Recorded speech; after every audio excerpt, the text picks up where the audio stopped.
Salam, hər vaxtınız xeyir. Bugün 2025-ci il coğrafiya test toplusunda Azərbaycanın daxili suları ilə bağlı bir testin izahını verərik. Deməli, bu tip testlər son illərdə həm abituriyentlərdə, yəni abituriyent imtahanlarında, həmçinin də MİQ və sertifikasiya imtahanlarında bu tip cədvəl suallarından istifadə edilir.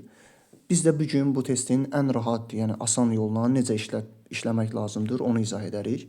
Testimizdə deyir ki, Euler-Venn diaqramının əsasına uyğun bəndləri müəyyən edin. Respublikamızın 5 çayı verilib və onlara aid xüsusiyyətlər verilib. Gəlin ilk öncə birinci çayımızın xüsusiyyətlərinə baxaq.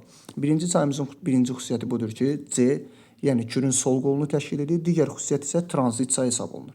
Gəlin bir-bir çaylarımızı yoxlayaq.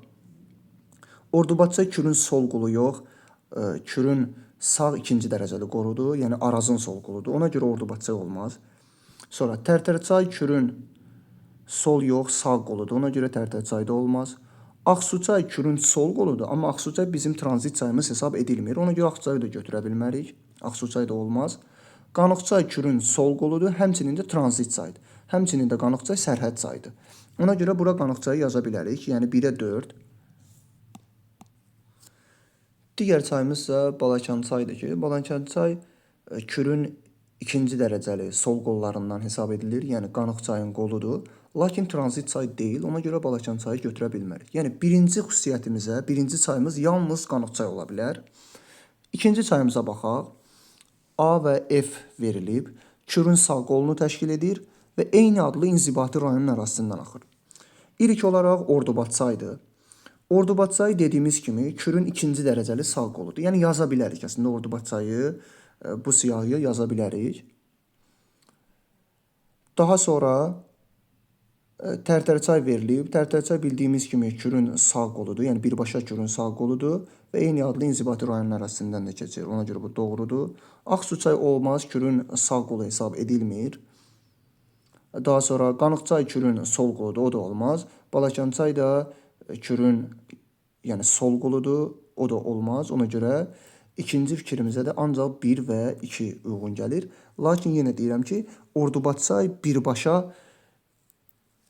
yəni verilən belə deyək, birbaşa Kürün sağ qoluna aid deyil. Sadəcə yəni Araz çayına tökülür və Araz çaydan sonra Kürün ikinci dərəcəli sağ qolu olur. Ona görə Ordubad çayı bura yazmaya da bilərik. Sonra oxşar fikirlərə baxaq. B və D verilib. Qidalanmasında yeraltı sular üstünlüyü təşkil edir. Qidalanmasında yeraltı sular üstünlüyü təşkil edir. Bu verilən çaylar üçün oxşardır. Ona görə bu doğru olar. Və bir də D verilib. Mənsəbində yarımsəhra və quru çöl iqlim tipində yerləşir. Mənsəbi yarımsəhra və quru çöl iqlim tipində yerləşir. Elə bu da onlar üçün oxşar xüsusiyyətlərdir. Yəni verilən həm Qanıqçay, həm də Tərtərçay üçün oxşar xüsusiyyətdir. Və eyni ilə Ordubad çay üçün də oxşar xüsusiyyətdir. Ona görə birinci çay ancaq 4 ola bilər. İkinciyə də ancaq 2 və 1 ola bilər. Bu da yalnız Y variantı uyğun gəlir. Ona görə düzgün cavabımız 131-ci sualda olacaq Y variantı. Bir daha deyirəm ki, Ordubad çay Kürün birbaşa sağ qolu deyil, yalnız Arazın sol qoludur. Kürün isə ikinci dərəcəli sağ qollarından hesab edir. Yəni birbaşa onun qolu hesab edilmir. Ona görə Ordubad çayı burada zaten götürə bilməzdik. Və düzgün cavabımız olacaq. Birinci çayımız Qanıqçay, ikinci çayımız da Tərtərçay. Cavab da olacaq 131-ci sualda Y variantı.